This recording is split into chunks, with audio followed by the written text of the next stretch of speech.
Hi friends, പുതിയൊരു വീഡിയോയിലേക്ക് എല്ലാവർക്കും സ്വാഗതം. അപ്പോൾ നമ്മളുള്ളത് വയനാട് പാമ്പ്ര ചേലക്കൊല്ലി എന്ന് പറയുന്ന സ്ഥലത്താണ്. അവിടെ വരാൻ കാരണം എന്ന് പറഞ്ഞാൽ വളരെ വ്യത്യസ്തമായ രീതിയിലുള്ള ഒരു ഫെൻസിങ് സിസ്റ്റം നമ്മുടെ വനം വകുപ്പ് ഇവിടെ ഉണ്ടാക്കി വെച്ചിട്ടുണ്ട്. ഇതാണ് AI ഫെൻസിങ് സിസ്റ്റം. ഓക്കെ, ഇതാണ് AI ഫെൻസിങ് സിസ്റ്റം. ഓക്കെ, ഇത് കാടിനോട് വളരെയധികം ചേർന്നിരിക്കുന്ന ഒരു സ്ഥലമാണ്. അതുകൊണ്ട് തന്നെ സ്ഥിരമായിട്ട് കാട്ടുമൃഗങ്ങൾ നാട്ടിലേക്ക് ഇറങ്ങി വളരെയധികം നാശനഷ്ടങ്ങൾ ഉണ്ടാകുന്ന സ്ഥലമാണ്. ഇവിടെ സാധാരണ ഒരു സൈഡിൽ കരിങ്കൽ ഭിത്തി കൊണ്ടുള്ള ഒരു മതിലുണ്ടാക്കിയിട്ടുണ്ട്. ഈ സൈഡിലാണെങ്കിൽ ഹാങ്ങിങ് സോളാറുണ്ട്, അങ്ങനെ എല്ലാം ഉണ്ട്. പക്ഷേ വന്യമൃഗങ്ങളുടെ ശല്യം മാത്രം യാതൊരു കുറവുമില്ല. അതുകൊണ്ട് തന്നെ വനം വകുപ്പ് പരീക്ഷണാടിസ്ഥാനത്തിൽ ചെയ്ത ഒരു പദ്ധതിയാണിത്. ഇത് വളരെയധികം ഫലപ്രദമായ ഒരു പദ്ധതിയാണെന്നാണ് ഇവിടുത്തെ സമീപ പ്രദേശങ്ങളിലുള്ള ആൾക്കാരെല്ലാം പറഞ്ഞിരിക്കുന്നത്. അപ്പോൾ ഇതിൻ്റെ ഏകദേശം ഒരു 2 മീറ്റർ അല്ല, ഒരു 5-8 മീറ്റർ അടുത്തെത്തുമ്പോഴത്തേനും അലാറം അടിക്കും. അതുപോലെ തന്നെ നമ്മൾ വരുന്നതെല്ലാം അവരുടെ ഓഫീസിൽ കാണുകയും ചെയ്യും. അപ്പോൾ നമുക്ക് ശ്രദ്ധിച്ചറിയാം. കണ്ടില്ലേ, അലാറം അടിക്കുന്നുണ്ട്. ശ്രദ്ധിച്ച് എത്രത്തോളം വ്യക്തമാവുമെന്ന് മനസ്സിലാകുന്നില്ല. അലാറം അടിക്കുന്നുണ്ട്. അതുപോലെ തന്നെ സെയിം നമ്മളെ ദൃശ്യങ്ങളെല്ലാം ഓഫീസിൽ അവർക്ക് കിട്ടുന്നുണ്ട്. അതുകൊണ്ട് തന്നെ ഏകദേശം ഒരു 5 മീറ്റർ അടുത്തെത്തുമ്പോഴത്തേന് ഇതിൻ്റെ അലാറം അടിക്കും. അതുകൊണ്ട് തന്നെ ഇത് നമ്മൾ ഓഫീസിലുള്ള ആൾക്കാരും അറിയും. ഇത് സമീപ പ്രദേശങ്ങളിലുള്ള ആൾക്കാർക്കും വന്യമൃഗങ്ങൾ ഇറങ്ങുന്നത് അറിയാൻ സാധിക്കുന്നതാണ്. ഈ ഫുള്ളൊരു ബെൽറ്റാണ് കേട്ടോ. എത്രത്തോളം വ്യക്തമാകുന്നുണ്ടെന്ന് മനസ്സിലാകുന്നില്ല. ഈ കാണുന്നതാണ് നല്ല ബെൽറ്റാണ്. നല്ല ബെൽറ്റ് എന്ന് പറഞ്ഞാൽ ഒരാന ഇടിച്ചാലൊന്നും നനങ്ങില്ല. അതിൻ്റെ തൊട്ടിപ്പുറത്ത് തന്നെ ഒരു ഹാങ്ങിങ് ഫെൻസിങ് ഉണ്ട്. അതിൻ്റെ മറുവശത്തും അങ്ങനെ തന്നെ ഒരു ഹാങ്ങിങ് ഫെൻസിങ് ആണുള്ളത്. അതുകൊണ്ട് ഒരു കാരണവശാലും ആനയ്ക്ക് ഒരു 3 ആന ഒന്നിച്ച് നിന്ന് തള്ളിയാലും ഇതൊന്നും ചെയ്യാൻ കഴിയില്ല. ഇതാണ് അതിൻ്റെ സിസ്റ്റം. ഹാങ്ങിങ് ഫെൻസിങ് ഇതാണ് ഹാങ്ങിങ് ഫെൻസിങ്. ഇതാണ് നമ്മുടെ ബെൽറ്റ്. ഇത് സെൻസറുണ്ട്. നമ്മളെ ഫോട്ടോയും വീഡിയോ എല്ലാം ഓഫീസിൽ അറിയുന്നുണ്ട്. ഓക്കെ, ഇതാണ് ഇതിൻ്റെ സിസ്റ്റം. അപ്പം നമ്മുടെ ഈ വീടിൻ്റെ അടുത്തുണ്ട് ഒരു സുബ്രഹ്മണ്യേട്ടൻ എന്ന് പറഞ്ഞൊരു ചേട്ടനുണ്ട്. അപ്പോൾ നമുക്ക് പുള്ളിനോട് ചോദിച്ചു നോക്കാം ഇവിടെ എങ്ങനെയാണ് മുമ്പ് ഉണ്ടായിരുന്നതെന്നും ഇപ്പോൾ എങ്ങനെയാണ് വന്യമൃഗങ്ങളുടെ ശല്യം ഉണ്ടോ എന്നൊക്കെ പുള്ളിനോട് ചോദിച്ചാൽ കറക്റ്റ് അറിയാൻ പറ്റും. ഇത് വാച്ച് ചെയ്യുന്നതിന് വേണ്ടിയിട്ടാണ് തോന്നുന്നു. ഒരു പഴയ ഒരു ഏർമാടമൊക്കെ ഉണ്ട് കേട്ടോ. ഇതാണ് പഴയൊരു ഏർമാടം. ഓക്കെ, ഇത് മൊത്തം കാപ്പിത്തോട്ടമാണ് കേട്ടോ. ഫുള്ള് ഒരു സൈഡ് ഫോറസ്റ്റ്, ഇപ്പുറ സൈഡിൽ കാപ്പിത്തോട്ടം. ഓക്കെ, ഇതാണ് എല്ലാ അലാറം ഒന്നിച്ചടിക്കുന്നുണ്ട്. ഒരു അലാറം ഉണ്ടാവും. ഇത്രോളം വ്യക്തമായിട്ട് കാണുന്നുണ്ടെന്നറിയില്ല, ആ റോഡിലുണ്ട്. അതുകൊണ്ട് തന്നെ ഇവിടെ ഏത് ജീവികൾ വന്നിട്ടുണ്ടെങ്കിലും പെട്ടെന്ന് അറിയാൻ പറ്റും. അതിൻ്റെ ഒരു ഏരിയ ഉണ്ടല്ലോ, അതിലേക്ക് എത്തിയിട്ടുണ്ടെങ്കിൽ പെട്ടെന്ന് അറിയാൻ പറ്റും. അപ്പോൾ നമുക്ക് സുബ്രഹ്മണ്യേട്ടനോട് ചോദിച്ചു നോക്കാം എങ്ങനെയൊക്കെയാണ് ഇവിടുത്തെ കാര്യങ്ങളെന്നൊക്കെ. ഓക്കെ, നമ്മുടെ സുബ്രഹ്മണ്യേട്ടനാണിത്. അപ്പോൾ നമുക്ക് അദ്ദേഹത്തോട് ചോദിച്ചോക്കാം. സുബ്രഹ്മണ്യേട്ടാ നമസ്കാരം. എങ്ങനെയുണ്ട് നമ്മുടെ സിസ്റ്റമൊക്കെ? എങ്ങനെ ഇതെല്ലാം കണ്ടീഷനല്ല. ഇപ്പോൾ ഇത് വന്നതിന് ശേഷം നമുക്ക് വളരെ ആനൻ്റെ ശല്യം വളരെ കുറവാണ്. ഈ വഴിക്ക് ആന വരുന്നില്ല. ആന വഴി മാറി ആ ലൈനിന് വേറെ പോവുക. അത് ശരി. പിന്നെ ആന കാലത്ത് വന്നു കഴിഞ്ഞാൽ തന്നെ ഈ വഴിക്ക് വന്നാൽ തന്നെ 6 മണിയാകുമ്പോൾ വെളുപ്പിന് വരും. അന്നിവിടെ നിർത്തിക്കഴിഞ്ഞാൽ ഈ ലൈൻ ഞങ്ങൾ ഈ തൂക്കമ്പിന് ലൈന് ഓഫാക്കണം. അതുവരേക്കും അവൻ അവിടെ നിൽക്കും.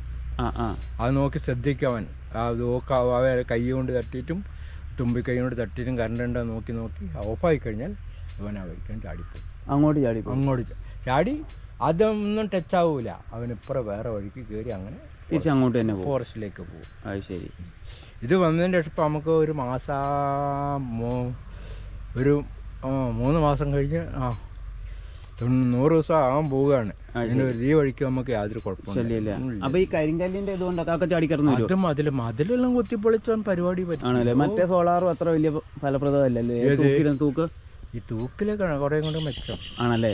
മറ്റേ നേരെ കെട്ടിയിട്ട് കാര്യമില്ല. നേരെ കെട്ടിയിട്ടറിഞ്ഞ കാര്യമില്ല. നേരത്തെ കണ്ടീഷൻ ഉണ്ട്. അതിന് കാരണം കാണുമ്പോൾ തന്നെ ആനയ്ക്ക് ഒരു ഷോക്കല്ലേ.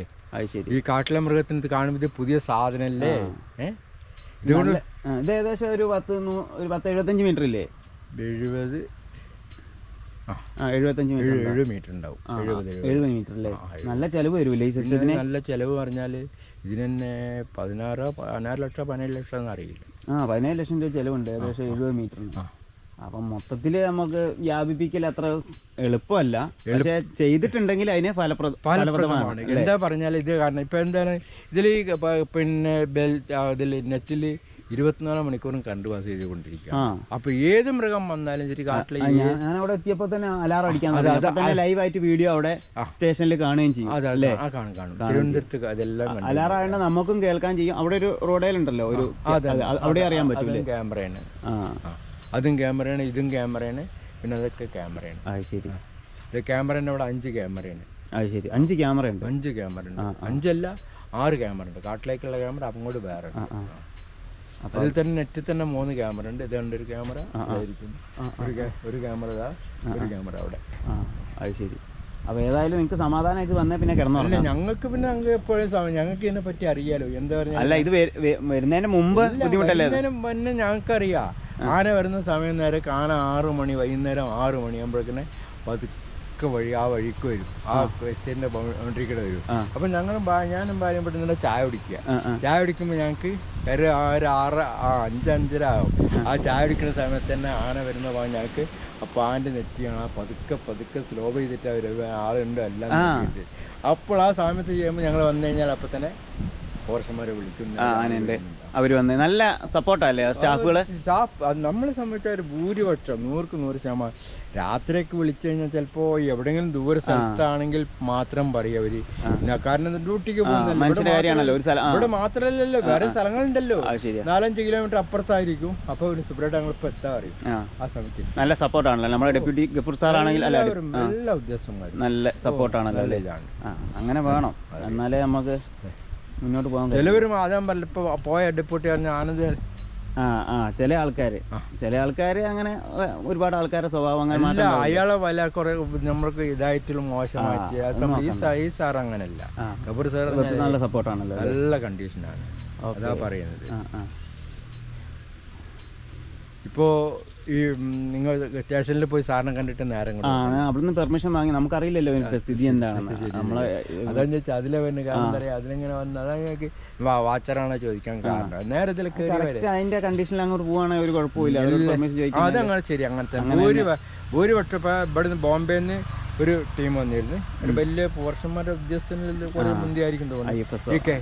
ഈ ക്യാമറ മോളിൽ കൂടെ വർക്ക് ചെയ്യുന്ന ഡ്രോണ് ഇതും വെച്ചിട്ട് എറണാകുളത്തും കൂടി ഒരു 5-8 ആൾക്കാരുണ്ടായിരുന്നു.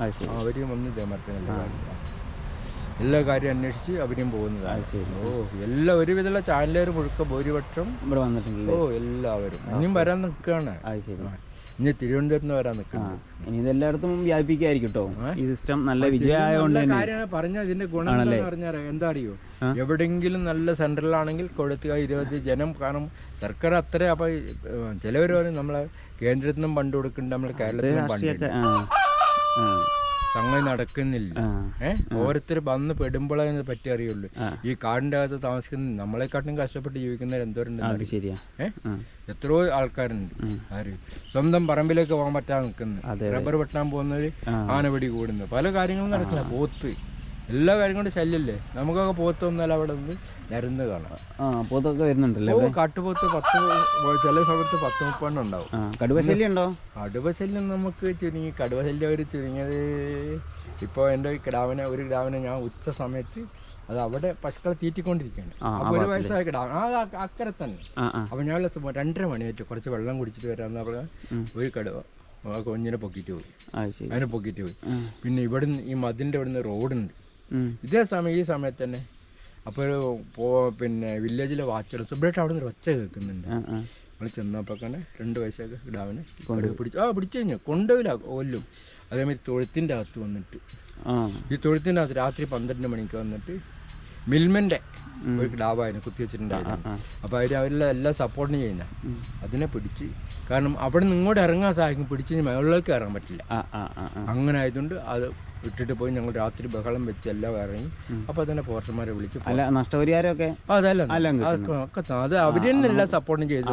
അങ്ങനെ വേണം. അതറിയാം, അവരെല്ലാ സപ്പോർട്ടും അറിയാം. എന്താ പറഞ്ഞാൽ അന്നത്തെ ഫോറസ്റ്റ് പിന്നെ ഒരു ജയന തിരുവനന്തപുരംകാരനാണ്, അയാളെല്ലാം പേപ്പർ ശരിയാക്കിയിട്ട് നമുക്കെല്ലാം ശരിയാക്കി തന്നു. അതുകൊണ്ട് പിന്നെ നമുക്ക് വലിയൊരു ഇത് തോന്നൂല. അപ്പോൾ അവർ ഡോക്ടർമാരടുത്ത് ചോദിച്ചു. അപ്പോൾ ഡോക്ടർമാർ എന്നെ മിൽമിൻ്റെ കിടാവായതിൻ്റെ 27,000 രൂപ കളഞ്ഞു. ഒരു വയസ്സാവുന്നു. നഷ്ടം അങ്ങനെയൊന്നും ഇല്ലല്ലോ, അത്യാവശ്യം ന്യായമായ ഒരു വില കിട്ടി. അത് അങ്ങനെ ഡോക്ടർമാർ പറയുമല്ലോ, കാരണം മിൽമിന്റെ വിലയുണ്ട്. അവര് പറയും, ചോദിക്കുമ്പോ അവര് ചോദിക്കുക സാർ എന്നെ ഒരു കിടാവാണ്, മിൽമിന്റെ കിടാവാണ്, എത്ര രൂപ വരും ചോദിച്ചാൽ ആ ഡോക്ടർമാർ പറയുന്ന നമുക്ക് ചെയ്യുന്നത്. ഓ അങ്ങനെ.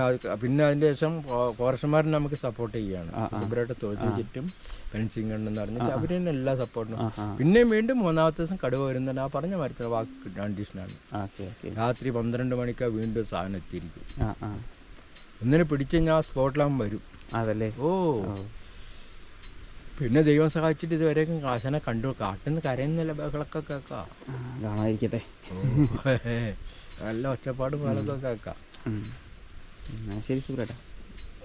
അപ്പോൾ ഫ്രണ്ട്സ്, ഇതൊക്കെയാണ് നമ്മുടെ ചേലക്കൊല്ലി AI ഫെൻസിങ്ങിൻ്റെ വിശേഷങ്ങൾ. അപ്പം നമ്മളെ വീഡിയോ ഇവിടെ അവസാനിപ്പിക്കുകയാണ്.